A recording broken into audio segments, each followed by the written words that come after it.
नमस्कार, हमारी खास पेशकश में आप सभी का बहुत बहुत स्वागत है। और आज चर्चा विद चित्रा में एक ऐसी आवाज जो सत्ता को खोलकर चुनौती देती है, तो सत्ता पक्ष के सबसे बड़े नेता के साथ जब वो फोटो क्लिक कराती हैं उस पर जबरदस्त ट्रोल भी होती हैं, जो बेहद स्टाइलिश हैं लेकिन अपने तेवर, तर्क और तीखे सवालों से विरोधियों को चित्त कर देती हैं, जिनकी जड़ें तो यूपी के मथुरा से जुड़ी हुई हैं, मगर सियासत के लिए उन्होंने महाराष्ट्र की जमीन को चुना है। इस वक्त हमारे साथ बेहद तेज तर्रार शिवसेना यूबीटी की राज्यसभा सांसद प्रियंका चतुर्वेदी जुड़ चुकी हैं। चित्रा, चर्चा विद चित्रा में आपका बहुत बहुत स्वागत है। कैसी हैं आप? Thank you, very good. आप कैसे हो चित्रा? मैं बिल्कुल ठीक हूँ। और इस समय बहुत व्यस्त आपका कार्यक्रम चल रहा है, मुझे पता है। चुनाव सुधार और वंदे मातरम पर चर्चा के बीच में क्या निकलकर सामने आया अब तक? देखिए, सबसे पहले तो वंदे मातरम की चर्चा में सच्चाई सामने निकल कर आई, जहाँ पर जो सही घटनाक्रम है, जो सही क्रोनोलॉजी है, जो अमित शाह जी का फेवरेट वर्ड है, वो जनता के सामने आई। देखिए, दो चीज़ें हो गई थी। 2014 से एक नया वर्जन ऑफ इतिहास निकला था और वो व्हाट्सएप पे बड़ा वायरल होता है। हमारे व्हाट्सएप के पीएचडी होल्डर्स बन गए थे जो उसी को संज्ञान देते थे और आरोप प्रत्यारोप लगते थे। तो ये चर्चा का विषय बना, लोकसभा राज्यसभा दोनों में ये सामने आया।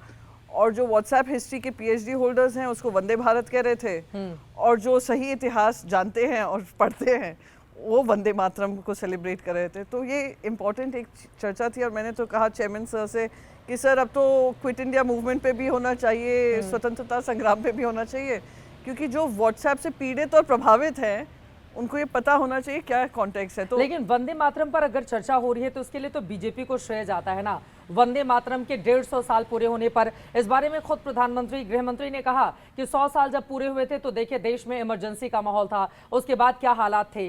तो इसका श्रेय तो बीजेपी को जाएगा। बिल्कुल श्रेय लें, बिल्कुल श्रेय लें, क्योंकि उन्हीं ने जो व्हाट्सएप हिस्ट्री 2014 से शुरू हुई थी उसका दी एंड करने में भी भारतीय जनता पार्टी कामयाब रही है।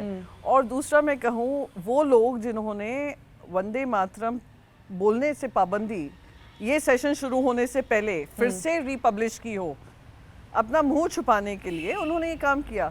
आप अगर ओपनिंग स्पीच अमित शाह जी की सुनते राज्यसभा में, उनकी ओपनिंग स्पीच थी कि हम सेलिब्रेट कर रहे हैं वंदे मातरम को, बहुत बढ़िया बात है, सेलिब्रेट करिए, आप कर रहे हैं, हम कर रहे हैं, सब कर रहे हैं। फिर जो उन्होंने वेस्ट बंगाल से जोड़ने की कोशिश की, फिर उन्होंने कहा कि 1937 में जो तीसरा और चौथा स्टैंजा निकला था तभी विभाजनकारी सोच हुई थी, और सिर्फ एक ही इंसान पे दोष मढ़ने का काम किया।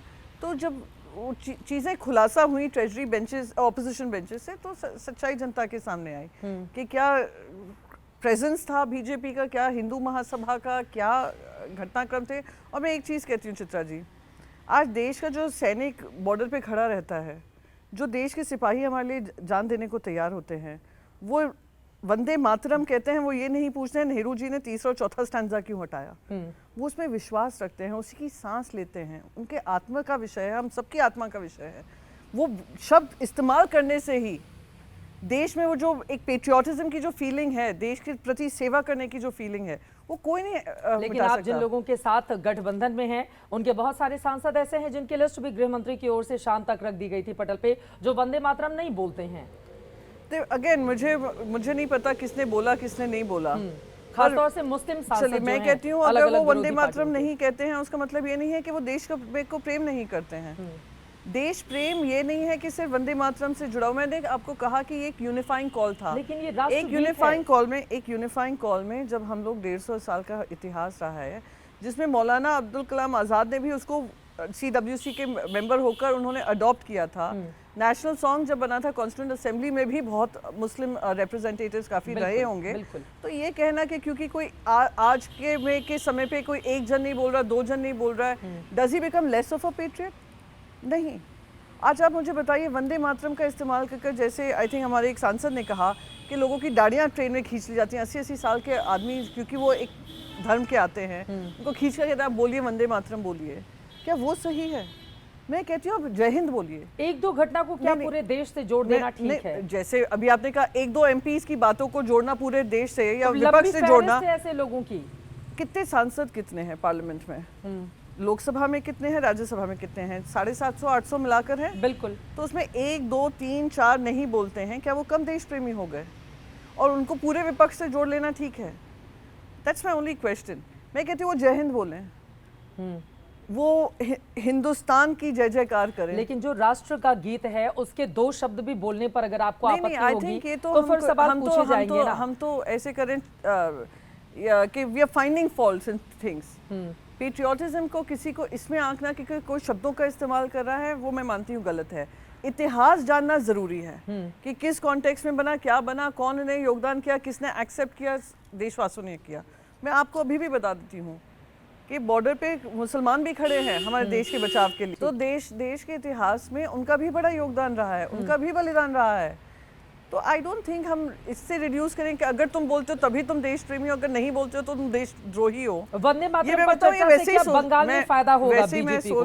मैं आपको बताती हूँ, एक चीज और कही है अमित शाह जी ने अभी इलेक्टोरल रिफॉर्म्स को लेकर उस सभा में। उन्होंने कहा कि घुसपैठिए निर्णय लेते हैं कौन चीफ मिनिस्टर बनेगा, कौन प्राइम मिनिस्टर बनेगा आज तक।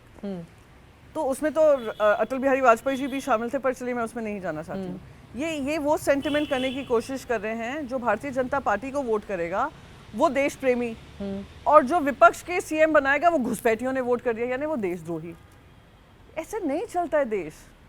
तो घुसपैठियों को लेकर कार्रवाई की जा रही है तो दिक्कत किस बात नहीं की है? करिए, बिल्कुल इसका वेलकम तो सबको मैं किया तो जाना वेलकम करती हूँ। और अगर घुसपैठियन का एजेंडा बना है, जो 11 साल से सरकार बनाए हुए हैं, घुसपैठियों को आने दे रहे हैं, और घुसपैठियों को उन्होंने जो इतना बढ़ चढ़ कर बोला जा रहा है घुसपैठियों को हटाएंगे, 11 साल पहले कर लेना चाहिए था। किसने आपके हाथ रोके, किसने आपके पैर रोके? तो 11 साल पहले नहीं हुआ, इस वजह से अभी कर रहे हैं। मेरे तो कोई विरोध नहीं है, पर आप सबको कह देना देखिए मुख्यमंत्री घुसपैठिए डिसाइड करते हैं, यानी आप ये सोच लाने की कोशिश करें जो वंदे मातरम बोलेंगे वो देश प्रेमी, जो नहीं बोलेंगे वो देशद्रोही। वैसे जो बीजेपी को वोट करेगा वो देश प्रेमी, जो बीजेपी को वोट नहीं करेगा वो देशद्रोही। लेकिन बीजेपी की बड़ी नेता ये आप भी कह रहे हैं कि बंगाल से जोड़कर मत देखिए। देश की जनता को जो विपक्ष को वोट देता है आप सभी को घुसपैठिए बता देंगे? अरे अगर अपनी सक्सेस स्टोरी होती ना आपकी 11 साल की, ठीक है आप जीते हैं, इलेक्शन जीतना अलग बात है, पर अगर आपका कोई एजेंडा ऐसा होता तो आप इन सारी चीजों पे बार बार तूल नहीं पकड़ते। इलेक्शन जीतना अलग बात कैसे हो गई? वो जो वादे करते हैं जनता भरोसा करके वोट करती है। मैंने कहीं नहीं कहा वो जनता भरोसा नहीं कर रही है उन पर, जनता भरोसा कर रही है, पर ज्यादा वोट मिलना, कम वोट मिलना, घुसपैठिया और देश प्रेमी बता दे आपको, तो उसमें मुझे दिक्कत होती है। मैं वही बोल रही हूँ। लेकिन घुसपैठियों को बाहर किया जाना चाहिए, इसका आप वेलकम करती हैं? वो तो आई थिंक काफी सालों से इस बात की चर्चा हो रही है।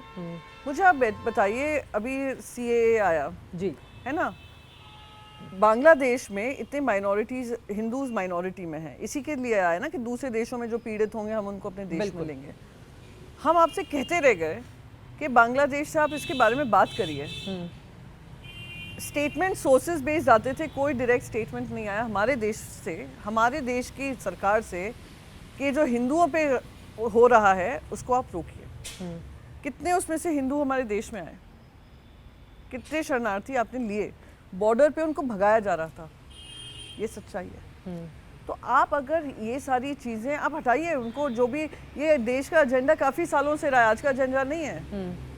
इसको राजनीतिक मुद्दा बनाने का जो काम हुआ है वो दुर्भाग्य। तो उसी सीए को लेकर जब ऐलान किया जाता है तो फिर विरोधी दलों के निशाने पर सरकार आ जाती है। लेकिन अब थोड़ा आगे बढ़ते हुए चुनाव सुधार पर भी बहुत लंबी चौड़ी चर्चा हुई है। चुनाव सुधार क्या मौजूदा वक्त की एक अनिवार्य शर्त है जो खासतौर से विरोधी दलों, देखिए सत्ता पक्ष तो जीत ही रहा है, लगातार उन्होंने बिहार जीता, इसके पहले भी कई चुनाव जीते। चुनाव सुधार में ये जो चर्चा हुई है, क्या उसका फर्क आगामी दिनों में देखने को मिलेगा? मैं उम्मीद करती हूँ एक ऑटोनॉमस बॉडी है इलेक्शन कमीशन ऑफ इंडिया, उनके ऊपर देश की एक बहुत बड़ी जिम्मेदारी है। एक फंडामेंटल राइट है हमारा वोट करने का, वो फंडामेंटल राइट अगर कहीं से भी धूमिल हो रहा है, उसमें इलेक्शन कमीशन पे सवाल उठ रहे हैं, सही गलत क्या है वो इलेक्शन कमीशन हमें बता सकता है, पर जवाबदेही तो तय हो। मैं आपको 3 चीज़ें कहती हूँ। इलेक्शन कैंपेन्स आप इतना कवर करती हैं, आपने देखा है एक साधारण इंसान के लिए चुनाव लड़ना कितना महंगा हो गया। बिल्कुल, कितना महंगा हो गया। मैं भी सोचूंगी 10 बार कि मैं लड़ पाऊंगी कि नहीं। बिल्कुल। और लोग, और अनफेयर एडवांटेज उनको होता है जिनके पास पैसे हैं, जिन पक्षों के पास पैसे हैं, जो लेन देन कर सकते हैं, अपने कैंडिडेट को पूरा समर्थन दे सकते हैं। वो एक डिसएडवांटेज है या नहीं है आपके हिसाब से? बिल्कुल, जिनके पास पैसे हैं उनके लिए है ही है, इलेक्शन है, फायदा है। तो ये क्या इस इंटेंट से इलेक्शन कमीशन बना था कि आप लेवल प्लेइंग फील्ड नहीं बनाएंगे? इलेक्शन में एक साधारण इंसान। लेकिन ऐसा तो शुरू से होता रहा है तो ना। वही अब बढ़ गया। कल ही शायद अजय माकन जी ने एक आंकड़ा रखा था सदन के सामने, कितना डिफरेंस है between what the main two national parties के बीच में, ऑपोजिशन और सत्ता पक्ष में कितना डिफरेंस है। एक के पास 150 करोड़, एक के पास 10,000 करोड़। चलिए वो छोड़िए, से ज्यादा राज्यों में सरकार भी तो है। बिल्कुल, मैं उसका एक्सप्लेनेशन चाहती नहीं हूँ, आप उसको डिफेंड मत करिए। नहीं, मैं डिफेंड नहीं कर रही हूँ, मैं कह रही हूँ कि उनके पास दोनों, 20 से ज्यादा राज्यों में फिर सरकार से भी है उनकी। दोनों पक्षों को छोड़ ठीक है, आप आम इंसान, हम आम इंसान, हम चलिए आपका चेहरा सब लोग जानते हैं, हमारा चेहरा काफी लोग जानते होंगे, पर आज अगर प्रियंका चतुर्वेदी इलेक्शन मैदान पे उतरे या आप इलेक्शन इंडिपेंडेंट खड़े हों, क्या जनता आपको वोट कर पाएगी without being having the back support of parties which are spending money? नहीं होता। अब दूसरी चीज़, वेलफेयर स्कीम्स के बारे में बात करते हैं, जिनको चलिए प्रधानमंत्री जी ने उसको रेवड़ी बताया, सब बताया क्योंकि वो आम आदमी पार्टी इंप्लीमेंट कर रही थी, पर जब आपको मध्य प्रदेश में लगा कि अरे भैया इतना एंटी इनकम्बेंसी है, चलिए हम भी उसमें शामिल हो जाएं, फिर महाराष्ट्र में आपने देखा फिर आप उसमें शामिल हो गए। दिल्ली में जब अरविंद केजरीवाल ने अनाउंस किया महिलाओं को 10,000 रुपए देंगे, वही इलेक्शन कमीशन एकदम पुरजोर तरीके से उन्हें पाबंदी लगा दी, स्टॉप कर दिया कि नहीं लग सकता। फिर बिहार आता है, बिहार में while model code of conduct is on, महिलाओं के उसमें जेबों में पैसे जा रहे हैं। मुझे इसमें दिक्कत नहीं है कि महिलाओं के पास पैसे आए, क्योंकि महिलाओं के लिए एक सशक्तिकरण का एक वो बन जाता है, एक सपोर्ट सिस्टम बन जाता है। वो महिलाएं जो फाइनेंशियल इंक्लूजन की उम्मीद करती थी, उनको अगर थोड़े भी पैसे मिलते हैं वो हमेशा 10 का 100 ही करती हैं। बिल्कुल बिल्कुल, प्रॉपर यूटिलाइजेशन होता है। तो क्या ये अनफेयर एडवांटेज नहीं है? तीसरी इंपॉर्टेंट चीज, इलेक्शन कमिश्नर को जो चुनता है by virtue of the choice, वो उसमें सरकार इन्वॉल्व है। मैं कहती हूँ चलिए 70 साल से चला रहा है, हाँ 11 साल पहले आपने क्या कहा था? तो जो 70 साल से चला रहे हैं इस पर बात आप लोग नहीं करना चाह रहे। उन्होंने कहा ना कि पहले तो प्रधानमंत्री सीधे चुन लेती थी कौन बनेगा इलेक्शन कमीशन। कह रही हूँ मैं, आपको यही कह रही हूँ, 11 साल पहले जनता ने उसका जवाब आपको दे दिया ना। जनता को जो 70 साल से चल रहा था उनको पसंद नहीं आया, तो आपने अच्छी बात कही, आपने अच्छी रूपरेखा दी, जीरो टॉलरेंस टू करप्शन, महिला सशक्तिकरण सब दिया। जनता ने 11 साल पहले आपको उस पदवी पे बिठाया, आप तो बदलाव करने आए थे ना। तो वो इलेक्शन कमिश्नर को लेकर थोड़ी ना बदलाव करने आए थे। उन्होंने सबका बात रखी थी, उन्होंने सारी ही बात रखी थी।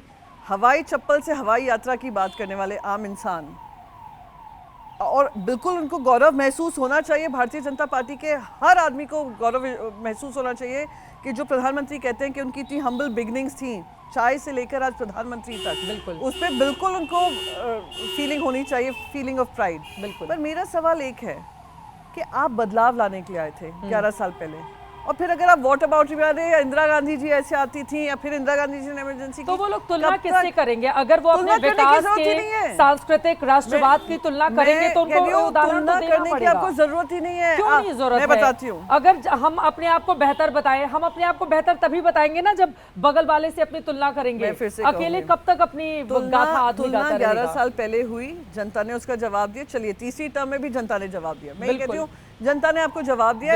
अब जनता कह रही है भाई साहब 11 साल पहले से ये बातें रखी हुई है कि आप बदलाव लाएंगे। क्या क्या बदलाव आप लाए? अगर आप कहते हैं इलेक्शन कमिश्नर हम चुनेंगे क्योंकि 70 साल पहले हो रहा था, ये हमारा एजेंडा नहीं है, तो आपका एजेंडा क्या है? अब चीफ जस्टिस का नाम इंक्लूड होता है कि ये बैलेंस ऑफ पावर होना चाहिए, एक एलओपी, एक चीफ जस्टिस और एक प्रधानमंत्री by the virtue of his position and 1 cabinet minister. 4 हैं जिसमें से बैलेंस का स्ट्रक्चर है। आपने एक कॉन्स्टिट्यूशनल अमेंडमेंट लिया, सीजेआई हटा दिया, तो अब क्या है? अगर मैं एक रूम में जाती हूँ जहाँ पे 3 लोग हैं, 2 सत्ता पक्ष हैं, 1 विपक्ष है, बिल्कुल वो डिसेंट करते रहे by the virtue of strength उनके पास है। प्रियंका जी से लगातार चर्चा चल रही है, लेकिन बाहर एम्बुलेंस की आवाज भी आ रही थी और आपने बताया प्रधानमंत्री जी इधर से बहुत जाते हैं, तो मुझे वो तस्वीरें याद आ गई प्रधानमंत्री जी के साथ जो बहुत वायरल हुई थी, और पूछा जा रहा था कि प्रियंका जी अब इधर से उधर जाने वाली हैं क्या? आजकल हम ऐसे टाइम में जी रहे हैं कि अगर हम नॉर्मल शिष्टाचारी भी होती है वो हम उसके मापदंड या मूल जो चीज़ें होती हैं वो भूल चुके हैं। कि अगर मैं किसी कैबिनेट मिनिस्टर के साथ खड़ी हो जाऊँ, अरे देखिए प्रियंका की बातचीत चल रही है। अगर मैं अपने अलायंस में किसी और पार्टी के साथ खड़ी हो जाऊँ तो देखिए लगता है ये यहाँ जा रही है। यानी आपके मन में ऐसी सोच है कि you can not stand with the opposition.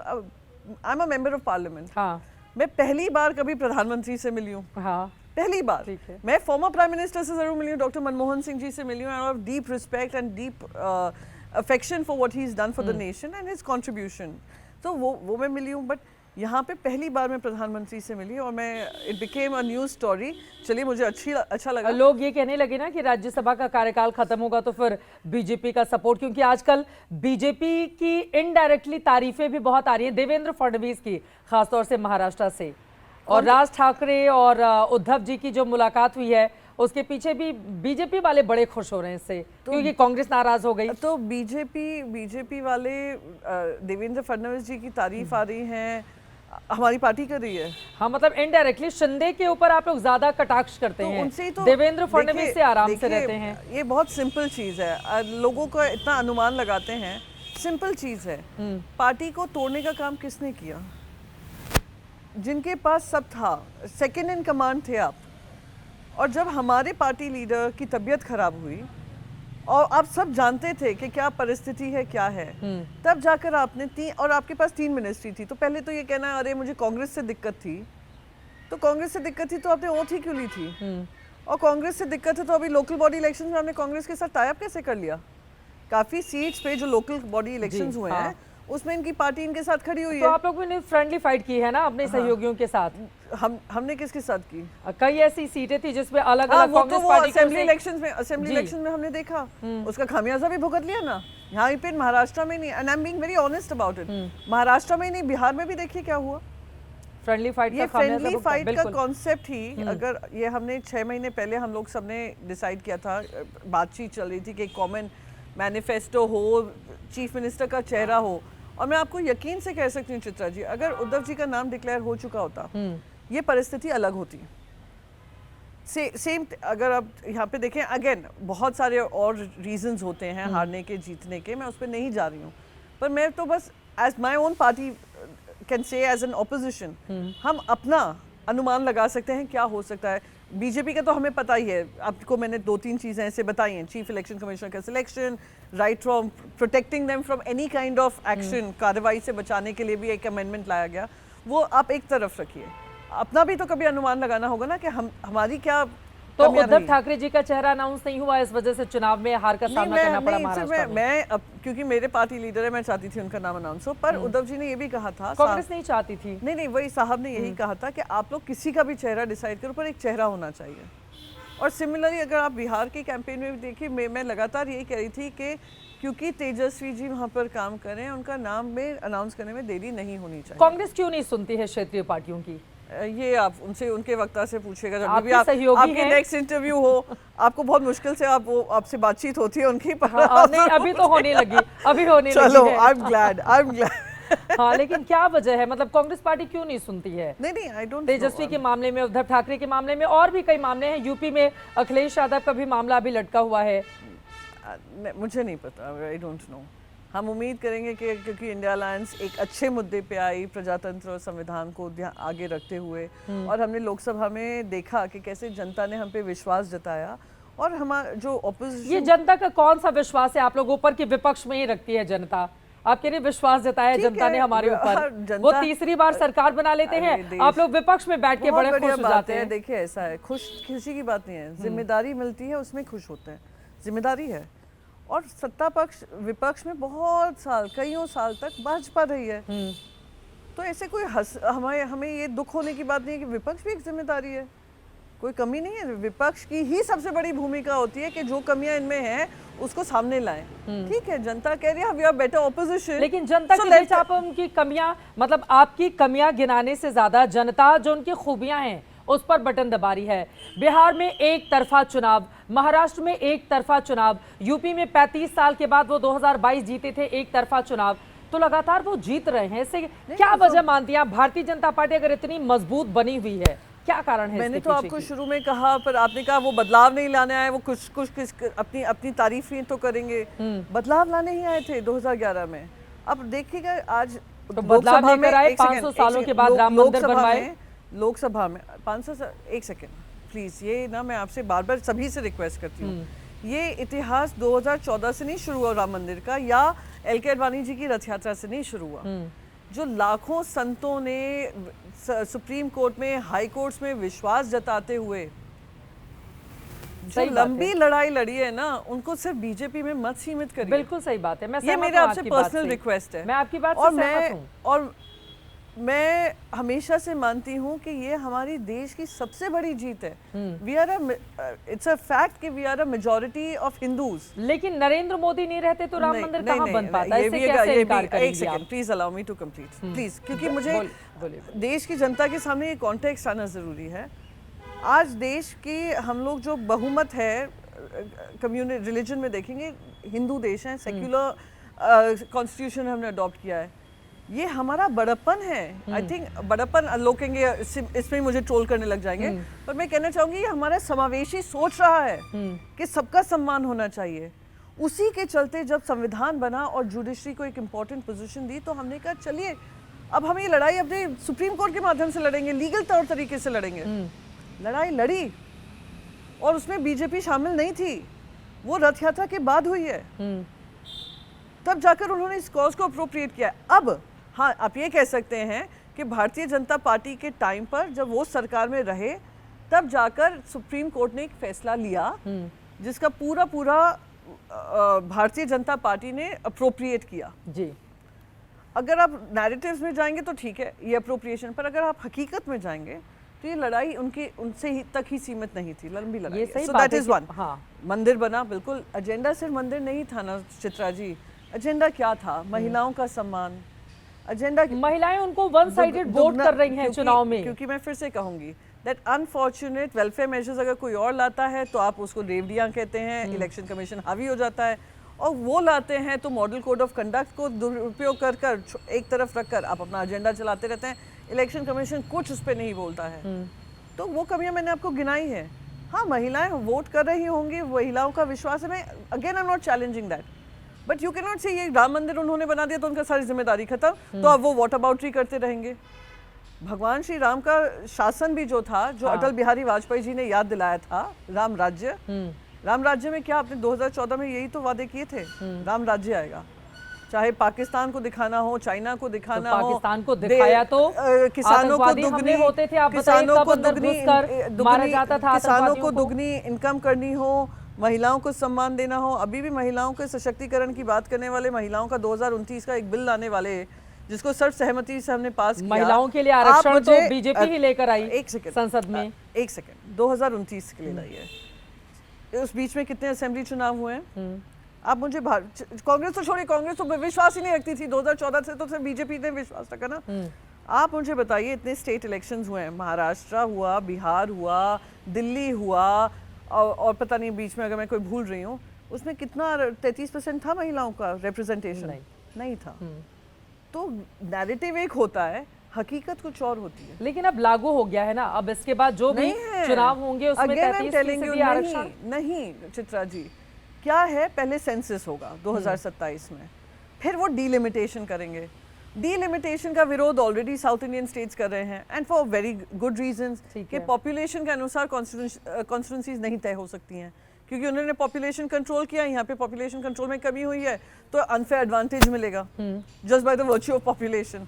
तो वो उसका विरोध करेंगे, सुप्रीम कोर्ट में जाएगी। इतने सालों से फ्रीज पड़ा हुआ है डीलिमिटेशन, हर सरकार आई, हर सरकार ने फ्रीज किया फॉर अनदर 25 ईयर्स। दोनों इस हमाम में हैं शामिल, तो उन्होंने फ्रीज किया, अब डीलिमिटेशन का झगड़ा होगा, तब तक 2029 आ जाएगा।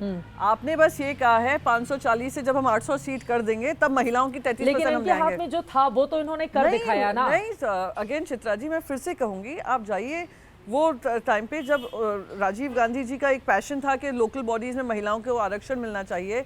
उनकी अनफॉर्चुनेट डेथ के बाद, ट्रेजेडी के बाद, उनकी किलिंग के बाद नरसिम्हा राव जी ने उसको इमीडिएटली अप्लाई किया। वो by the next cycle itself was applicable. आपने तो उनको पोस्ट डेटेड चेक दे दिया कि कतार बना लो, जब हम दरवाजा खोलेंगे आप एक को एंट्री दे देंगे। तो महिला आरक्षण पे बिल पास करवा लिया, लेकिन उसका भी श्रेय प्रियंका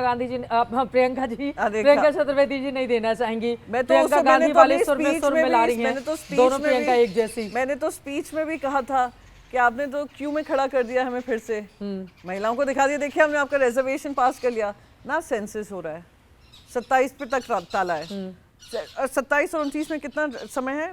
2 साल का फर्क है। फिर आप डीलिमिटेशन करेंगे, फिर आप कहेंगे अब आइए, तो कहाँ पे ये स्टार्ट? मैं कहती हूँ अगर आपका इंटेंट था स्टेट असेंबली से शुरू कर देते, कर देते ना। तो कथनी और करनी में इतना अंतर है। ठीक है, लेकिन जब आप प्रधानमंत्री से मुलाकात करती है तो क्या बातचीत हुई थी? एक बार फिर से उस तस्वीर पर चर्चा अधूरी रह गई। क्या बातचीत हुई थी? बड़े खुश, मतलब गर्मजोशी से दोनों की मुलाकात की तस्वीरें सामने आई थी, इस वजह से बड़ी चर्चा हुई थी उसकी। नहीं, चर्चा ठीक है मेरी तो काफी, मैं अगर मैं तो कहती हूँ पार्लियामेंट की सीढ़ी पे भी खड़ी हो जाओ, मेरे ऊपर चर्चा शुरू हो जाती है। मेरी चर्चा बहुत होती रहती है, हर चीज में तो क्या है प्रियंका चतुर्वेदी में इतनी चर्चा होती रहती है? आई डोंट नो, जैसे भगवान ने सिलेक्ट किया था, जब जन्मपत्री मेरी बनाई होगी, जन्म समय डिसाइड किया होगा, उसमें कहूँगा एक चीज में तो इसको जरूर व्यस्त रखूंगा, कंट्रोवर्सी में। बट नहीं, that apart, it doesn't matter to me. पर ऐसी वजह कंट्रोवर्सी से बचने के लिए ये नजर ना लगे इसलिए काले रंग का पहन लिया, इधर इतने सारे रुद्राक्ष पहन लिए। मेरी मदर कहती रहती है, बताइए इसके बारे में। ये तो मैं ये जो है ये काल भैरव से, मैं काशी विश्वनाथ गई थी तो काल भैरव के मंदिर से मैंने पहना हुआ है।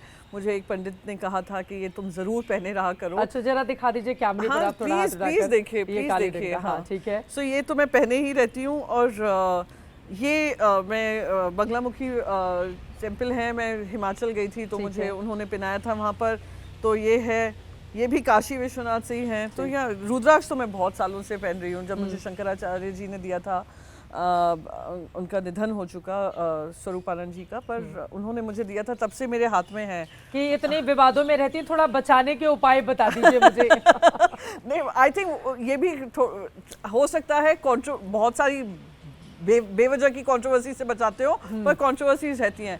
तो प्रधानमंत्री जी से जो मुलाकात हुई थी मेरी, वो टोटली नॉन पॉलिटिकल ही, because I never met the prime minister, never. And first time जब वो पार्लियामेंट्री डेलीगेशन से मैं लौट कर आई थी तो उन्होंने हम सबसे आकर पूछा था कि हमारा क्या एक्सपीरियंस रहा। तो मैंने कुछ ऐसे 2-3 चीज़ें उनको सामने रखी थी और I thought he was willing to listen. तो मैंने जो मेरे मन में था मैंने बोला कि ऐसे ऐसे कई मुझे ये चीज़ें दिखी। तो उन्होंने कहा था इससे पे विस्तार से चर्चा होगी। पर जब मेरी उनसे मुलाकात हुई, उन्होंने मेरे परिवार के बारे में जाना, सब चीज़ समझी कि मेरे पेरेंट्स कहाँ से हैं, मेरे ससुराल कहाँ पर है। तो इट वाज अ वेरी सारी जानकारी, it was a very nice conversation. तो बाकी और कुछ नहीं था। तो मुझे इस बात का, जब लोग ट्रोल कर रहे थे यहाँ से वहाँ जा रही है, ये कर रही है, वो कर रही है, मुझे इस बात पे हंसी भी आई क्योंकि मेरी पार्टी लीडरशिप को पता था मैं जा रही हूँ। मैं बाकायदा उनको बता कर गई थी कि सर ऐसे ऐसे है। तो उन्होंने कहा कि जब देश के प्रधानमंत्री बोल रहे हैं, you should go meet him, there was no politics behind it, so that is it. सबसे बड़ी खासियत क्या नजर आती है प्राइम मिनिस्टर की? आई थिंक जो मेरा जो पहली मुलाकात हुई थी कि जब उन्होंने कहा, and he agreed with what I was saying, उन्होंने कहा ठीक है जो तुम कह रहे हो वो भी सही है एंड इस पे विस्तार से चर्चा करेंगे।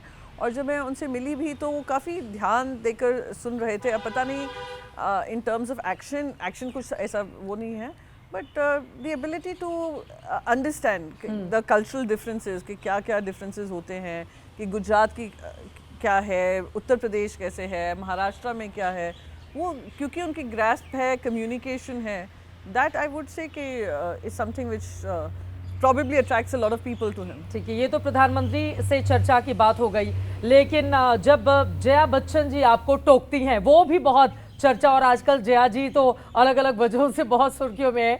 तो आपने ऐसा क्या सिखाने की कोशिश की थी कि उन्होंने कहा था प्रियंका मुझे कंट्रोल मत करो? नहीं, जया जी भी बहुत बेबाक हैं एंड उनकी भी बहुत क्लियर बाउंड्रीज हैं, जिसकी वजह से अगर कोई भी वो बाउंड्री क्रॉस करता है, एक होता है हमारे टॉलरेंस लेवल्स थोड़े शायद ज़्यादा होंगे, उनके नहीं हैं। And she has been very clear, ऐसा नहीं है इस साल से ही रही हैं या अभी रही हैं या अभी हो गई हैं, वो काफ़ी सालों से, अगर आप उनका पैपेराजी जो फोटोग्राफर्स उनकी फ़ोटो लेते हैं उससे लेकर हो या पार्लियामेंट में रहा हो, तो आपने कभी समझाया नहीं कि इतना गुस्सा क्यों जाती है? हम लोग सब मस्ती करते हैं इस बारे में, पर because and also she is a very affectionate person. Of course, people have an opinion of her. They don't know her, but people who know her सब जानते हैं कि कितना affection, कितना प्रेम और कितना वो ध्यान रखती हैं हमारा। It's unbelievable actually कि इतना to the point है ना, मेरे face के expression से जान जाती है कि आज मैं दुखी हूँ या कुछ problem है या मैं किसी stress में हूँ। अच्छा। या अगर मैं बीमार होती हूँ तो घर में खाना भेज देना कि तुम अकेले हो, खाना भी भेज देती हैं। बिल्कुल, she's and even in the parliament she's, people across board know what she is. That aside, उस दिन बस ये था कि वो हम सबको 4-4 मिनट मिलते हैं बोलने के लिए, उनको भी 4 मिनट मिले थे। एंड और क्योंकि मैं स्पोक्स पर्सन रही हूँ, क्योंकि मैं जानती हूँ कैसे वो 4 मिनट में पूरी मैसेजिंग देनी पड़ती है, तो मैं ये कह रही थी कि आप 10 सेकंड भी इसमें बर्बाद मत करिए फिजूल में इन लोगों की सुनने में, ये लोग आपको डिस्ट्रैक्ट करेंगे। तो मैं उनकी स्पीच की तरफ उनको पॉइंट आउट कर रही थी और वो उस तरफ देख रही थी, अचानक से उन्होंने मुझे पॉइंट करते हुए देखा तो उन्होंने कहा कि, और अफेक्शनेट वे में ही कहा, it wasn't like she was getting angry at me, she just said don't control me, मुझे पहले इनको बता देने दो तो और हम लोग बाद में अभी भी उसके बारे में हम मजाक करते रहते हैं और अभी भी काफी, क्योंकि बहुत ज्यादा सुर्खियां बनी थी कि वो कौन सी बातों पे प्रियंका कंट्रोल कर रही थी कि जया जी इतनी नाराज हो गई। क्योंकि सभी जानते हैं, सत्ता पक्ष हो विपक्ष हो, वहाँ पे काफी एमपी मिनिस्टर्स भी बैठे थे, वो जानते हैं जया जी और आई एम वेरी क्लोज, तो वो लोग भी हंस पड़े थे, हम सब हंस पड़े थे, जो चेयर पे थे सुरेंद्र नागर जी वो भी हंस पड़े थे। तो it was a fun moment and there was no control from Jaya ji का भी हाल ही में एक इंटरव्यू का बयान सामने आया था जो बहुत वायरल हुआ है। उन्होंने अपनी नातन उनको लेकर कहा था कि मैं नहीं चाहती वो शादी करे, वो बिल्कुल मस्ती में जिए। शादी को मतलब ओल्ड फैशन इससे जोड़कर एक तरीके से बताया गया, तो क्या उनकी बातों से आप सहमत हैं? नहीं, सहमत हूँ असहमत हूँ। देखिए, जिसकी पर्सनल ओपिनियंस हैं वो जाहिर करने से वो चूकती नहीं है। वो उन्होंने कहा कि मेरी ये बिलीफ है, हाँ। हो सकता है उनकी ग्रैंडडॉटर की ये बिलीफ ना हो, नहीं हो, हाँ। So exactly she is expressing her opinion. और उस पर मैंने पूरा देखा, सब इतना उस पर सीरियस चर्चा हो रही थी सोशल मीडिया पे। एंड आई ऑल्सो थिंक कि social media is driven by a lot of content. तो जो जिस दिन का कंटेंट बन गया उस दिन का डिस्कशन का चर्चा हो जाता है। जैसे मैं हमेशा सबसे कहती हूँ कि ये 72 घंटे की साइकिल होती है। एक कंटेंट जो आता है, जो लोग वायरल करते हैं, वो 72 आवर्स डिस्कस होता है, उसके बाद फिर वो फेड आउट होने लगता है। तो वो 72 आवर्स डिस्कस हुआ, डिबेट हुआ, that's her sentiment. I may disagree, even her granddaughter में डिसएग्री, शी सेड हाँ मैं बोलती रहती हूँ। तो सोसाइटल कॉन्सेप्ट में वो विश्वास रखती है या नहीं रखती, उनकी 52 ईयर्स उनकी शादी है, बिल्कुल अच्छे में बुरे में गम में खुशी में सब में साथ निभाया है। बिल्कुल। तो ये भी कहना कि बॉस ओल्ड सिस्टम है, नहीं, she believes in it, but she feels कि ठीक है, उन्होंने कमेंट किया, लाइट हार्टेड कमेंट था, so I don't have an opinion on it because that's her sentiment. ठीक है, आपने सोशल मीडिया का जिक्र किया। मैं इंस्टाग्राम पर अक्सर आपके रील्स देखती रहती हूँ, तो क्या खुद से प्रियंका करते हैं या टीम रखी हुई है कि नहीं मैं थोड़े स्टाइल में, आज मैंने अच्छी साड़ी पहनी तो थोड़े अच्छे वीडियोस बनाऊंगी, अच्छी पिक्चर लूंगी? चित्रा, मैं साड़ी तो रोज अच्छी पहनती हूँ। हाँ, ये सच बात है। हाँ, ये मुझे मत ये सही बात है, ये सच बात है। इसीलिए मैंने ओपनिंग में ही कहा था कि स्टाइलिश सांसद में से आप एक हैं। तो मेरा जो पर्सनल अकाउंट है वो मैं हैंडल करती हूँ, ठीक है। तो उसमें और मैं काफ़ी शेयर करती हूँ, जैसे मेरे परिवार की बातें हों, या मैं कहीं अपना बर्थडे कर रही हूँ, या मैं किसी के घर जा रही हूँ, या मैं अपने दोस्तों के साथ हूँ, विच इज़ वेरी रेयर क्योंकि मेरे ज़्यादा दोस्त हैं नहीं, पर जो भी हैं अगर मैं कहीं हूँ, आई शेयर माई लाइफ। और मेरे सोशल मीडिया पे मैंने अपनी लाइफ बहुत शेयर की है, फेसबुक रहा हो, बच्चों के साथ शेयर किया है, हस्बैंड के साथ शेयर किया है, मैं कहीं घूमने जा रही हूँ तो शेयर किया, कोई अच्छे कपड़े पहने हैं तो शेयर किया। That is how I am. I don't want to keep it like my children से कि अरे आप पूरा की पूरी डाल, सब चीज़ नहीं है, पर कुछ चीज़ें हैं जहाँ मुझे अच्छा लग रहा है मैं डाल रही हूँ, मुझे खुशी दे रहा है। जिसको ट्रोल करना है करे, वो उनकी खुशी होगी, मेरी खुशी है जनता के साथ शेयर करें। तो मैं अपने अकाउंट पे अपनी मस्ती करती रहती हूँ। और जो मेरा ऑफिस अकाउंट्स हैं, वो ऑफ कोर्स मेरे ऑफिस हैंडल करते हैं। कुछ रील्स होती हैं जहाँ हम कोलैबोरेट कर लेते हैं जो काम के तो आप ये भी देखने जाती हैं कि कितने लोगों ने देखा, कितने लोगों ने क्या कमेंट किए हैं, और क्या कई बार ऐसा भी हुआ कि बहुत अच्छी रील बन गई तो कई बार खुद की ही रील हम रिपीट करके देखे जा रहे हो? तो देखती हूँ मैं करती हूँ। अगर मैं कह रही हूँ एक जैसे एक दिन क्या हुआ था, मैं न्यूयॉर्क में थी, मैं I am part of the women's parliamentary program Munich security conference के।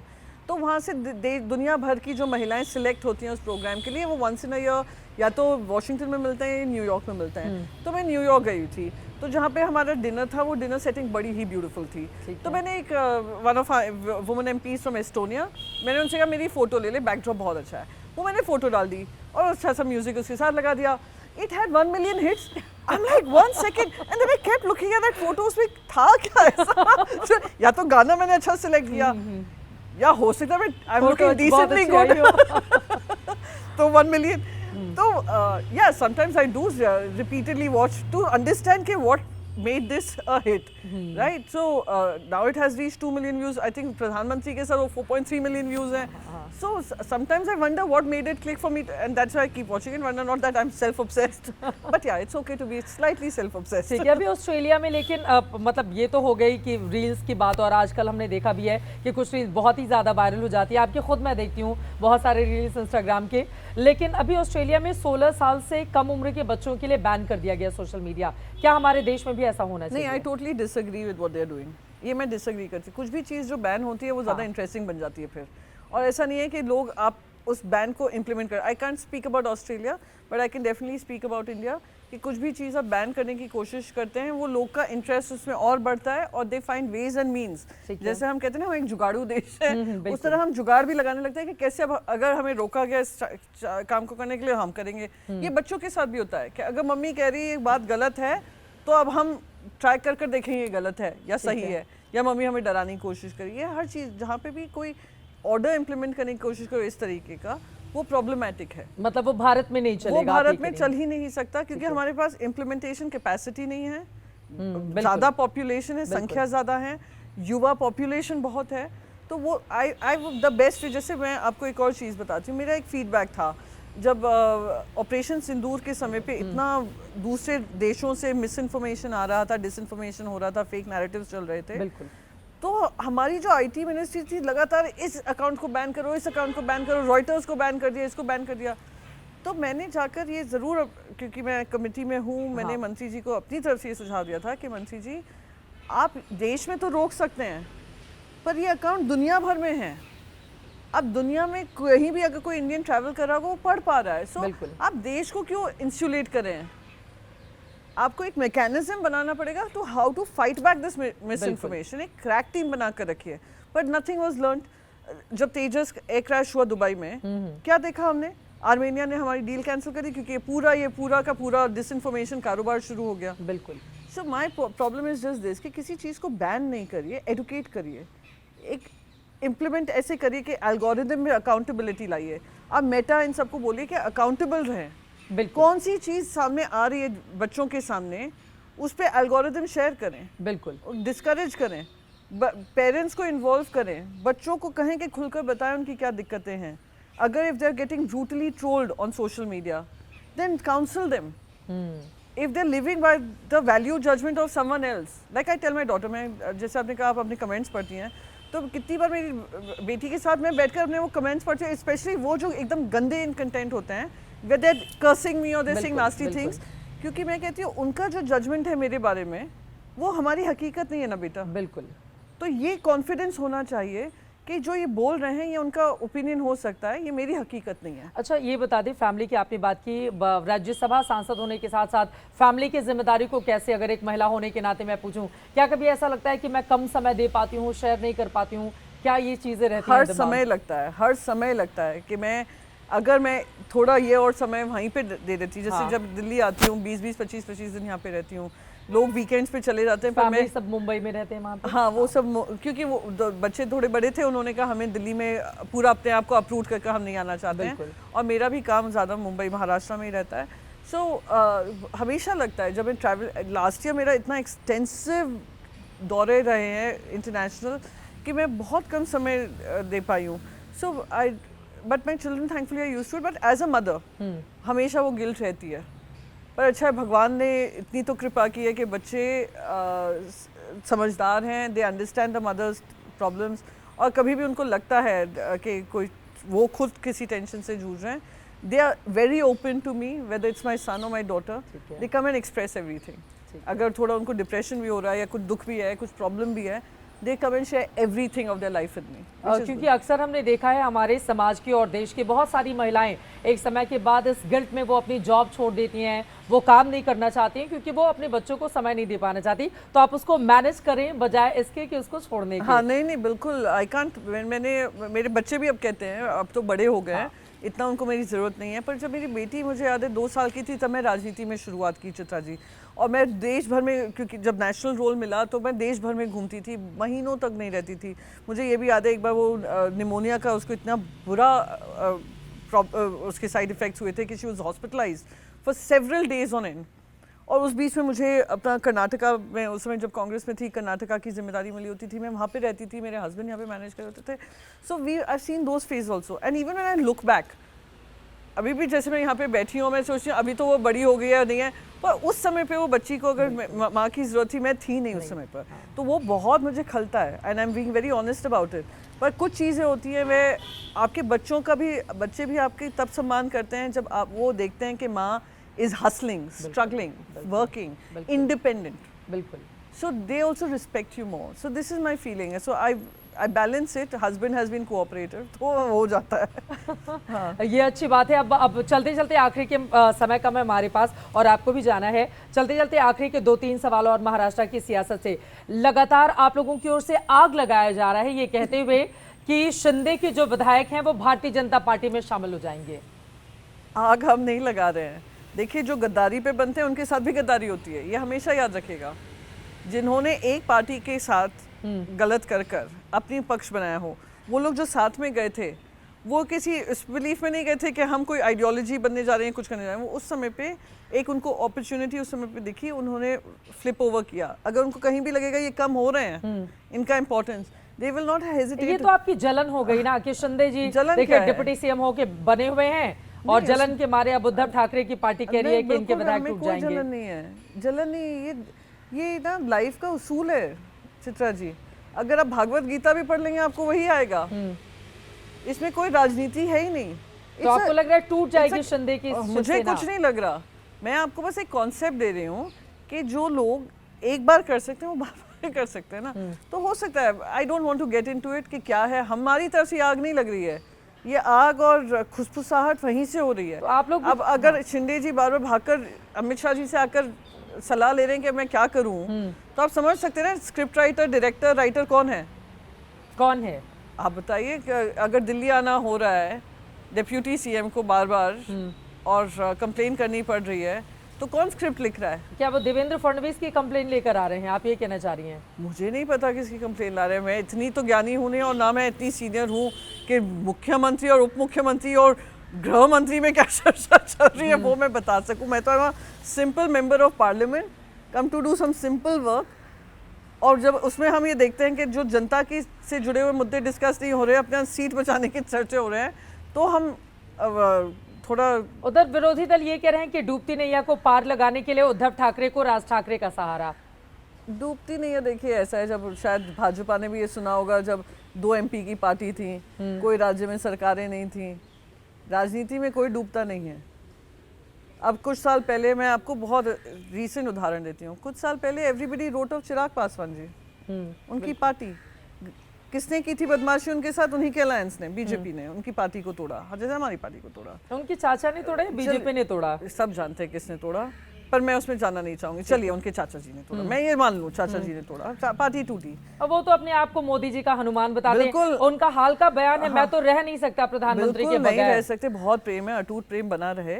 मैं आपको बस forget his politics, forget everything, सिर्फ राजनीति की बात करें, फॉरगेट पार्टीज। पार्टी टूटी, सबने कहा write off, write off, write off, over, over, over. He made some decisions in life, he continue to struggle, he won his seat. अब मैं प्रशांत किशोर जी के बारे में कहती हूँ, अनदर उदाहरण। इलेक्शन स्ट्रैटेजिस्ट थे, इधर उधर सब जगह किया, सब जगह काफ़ी कंसल्टेशंस किए, फिर जाकर अपना राजनीतिक पक्ष बनाया। नया है, 3 साल उन्होंने बिहार में दिए हैं, ठीक है, नहीं जीते, कहीं नहीं जीते, प्रेजेंस बना ली। अगर वो 5 साल और रहेंगे, हो सकता है स्ट्रॉन्गर ही होंगे। तो राजनीति में nobody can write anybody off, ये जनता है, और यही कहते हैं जनता is not writing anybody off. पर जनता का अगर वोट ही इज रिटन ऑफ, तो वो लड़ाई हम लड़ेंगे। ठीक है। और कांग्रेस पार्टी राज ठाकरे की वजह से किनारे हो गई है आप लोगों से, अब मतलब वो वाला भाईचारा नहीं रहा। वो कहती है कि मतलब ये इतना, एक तो राज ठाकरे की पार्टी हिंदी भाषी लोगों पर, आप खुद हिंदी भाषी हैं और मथुरा से आपकी जड़ें जुड़ी हुई हैं, जब महाराष्ट्र में इस तरह की पॉलिटिक्स होती है कि हिंदी भाषियों को गाली दिया जाना, उनको बाहर किया जाना, तो विरोध उस तरह से उद्धव ठाकरे की पार्टी करती हुई नजर नहीं आती है। देखिए, हिंदी भाषियों से दिक्कत बिल्कुल नहीं है। मैं फिर से रिपीट करती हूँ, मैं अपनी पार्टी की बोल सकती हूँ। हमारी पार्टी, अगर आप मुंबई शहर में आएंगे, नागपुर चले जाएं, नासिक चले जाएं, कहीं भी चले जाएं, जैसे तमिलनाडु में हिंदी अखबार नहीं आ सकते हैं, हिंदी बोलचाल नहीं होती है। हमारे यहाँ पे Hindi is a thriving language, ये दिक्कत नहीं है। दिक्कत ये है जब आप एक भाषा जो वहाँ की भाषा है उसको उसका सम्मान ना करें। अब हम नहीं मानते हैं कि लॉ एंड ऑर्डर अपने हाथ में लेना चाहिए। लोगों को प्रेम से जो भी है, हमारी लड़ाई वो उसका अपमान जैसे मैं हो गया? आपको बताऊं कि मेरी भी उस लैंग्वेज में पकड़ कम है। ठीक है। और मैं बार बार कहती हूँ इंग्लिश लैंग्वेज मेरी, भले ही मेरे माता पिता यूपी के थे, वो ब्रजभाषा इतनी फ्लुएंटली बोलते हैं, मैं नहीं बोल सकती हूँ। पर हिंदी सीखने में भी मैं पहले इंग्लिश में सोचती हूँ, हिंदी में ट्रांसलेट करती हूँ, और by the time I translate into Marathi मेरे लिए थोड़ी आपकी पढ़ाई लिखाई परवरिश ग्रामेटिकल एरर्स हो जाते हैं। तो फिर भी मेरा सम्मान तो कम नहीं हो रहा है भाषा के लिए, और मैं उस भाषा के लिए लड़ाई लड़ती रहूंगी। ठीक है कि उसको क्लासिकल लैंग्वेज बना। राज ठाकरे की पार्टी को क्यों नहीं सिखाते तो आप नहीं, वो भी मैं आपको बताऊं, राज ठाकरे जी की पार्टी का हो या शिवसेना का हो, हमारा मुद्दा ये था जब थर्ड लैंग्वेज को आप कंपलसरी बना रहे थे, थर्ड लैंग्वेज कंपलसरी हो गया, वो हिंदी ही होगी। और जो हम ये कह रहे थे जो हिंदी स्पीकिंग स्टेट्स हैं उनकी थर्ड लैंग्वेज कौन सी होगी? क्या कोई और भाषा होगी? क्या मराठी होगी, क्या तमिल होगी, क्या तेलुगु होगी, तो क्या वो संस्कृत होगी? तो थर्ड भाषा is an option, a choice एक स्टूडेंट को दिया जाता है। वो चॉइस स्टूडेंट को दो ना, आप क्यों डिसाइड कर रहे हो? पुशबैक वो था, गवर्नमेंट नोटिफिकेशन आया था, थर्ड लैंग्वेज में हिंदी कंपलसरी की थी, तो पुशबैक वो था, और वो गवर्नमेंट नोटिफिकेशन वापस लिया, हमारी लड़ाई वहीं पे खत्म। ठीक है। वरना जितने हिंदी अखबार मुंबई में छपते हैं, हिंदी फिल्म इंडस्ट्री वहाँ पर है, हिंदी टेलीविजन इंडस्ट्री वहाँ पर है, सिर्फ न्यूज़ इंडस्ट्री नोएडा में है, बाकी तो सब वही है। तो ये तो कहना कि भाषा से दिक्कत है, वो प्रॉब्लम है।